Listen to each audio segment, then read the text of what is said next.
বছরের লাস্ট দিনটা turned out to be really beautiful. তো সকালে ঘুম থেকে উঠে আমি আর অমি সবার আগে চলে যাচ্ছি খালামণিদের বাসায়।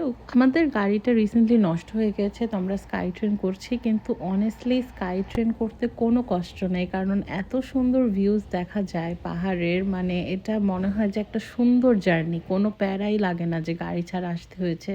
তারপর আমাদের একটা বাস নিতে হবে খালামণিদের বাসা পর্যন্ত যেতে, অ্যান্ড আমাদের হলিডে বাস চলে এসেছে। আবার বাসের ভিতর লাইটিং কি সুন্দর, একদম হলিডে ডেকোর ছিল। তারপর আমরা খালামণিদের বাসায় গিয়ে লাঞ্চ করলাম, মুরগি, ফ্রাইড রাইস আর আমার মোস্ট ফেভারেট করলা ভাজি। এগুলো দিয়ে মজা করে ভাত খেয়ে নিলাম। তারপর হচ্ছে অনেকগুলো মিষ্টি ছিল, এগুলোও অনেকদিন পর মিষ্টি খেলাম। তারপর আমরা একটু রায়ানের একটা ফ্রেন্ড আসছে ইউএস থেকে, তো ওকে নিয়ে একটু ঘুরতে বের হয়েছি। কিন্তু কি যে অবস্থা, ওকে আমরা কিছুই দেখাইতে পারলাম না, এমন ফগি ওয়েদার, মানে বাংলাদেশে উইন্টারে ভোর সকালে একটা ফগ হয় যে একেবারেই ওরকম ছিল, লিটারেলি কিচ্ছু দেখা যাচ্ছে না। সো ওকে আমরা ঠিক মতো আসলে কিছুই দেখাতে পারলাম না। পরে অমি আর আমি বাসায় গেলাম, একটু রেডি টেডি হয়ে আবার বের হচ্ছি, আমরা আমাদের ফ্রেন্ডদের বাসায় যাব।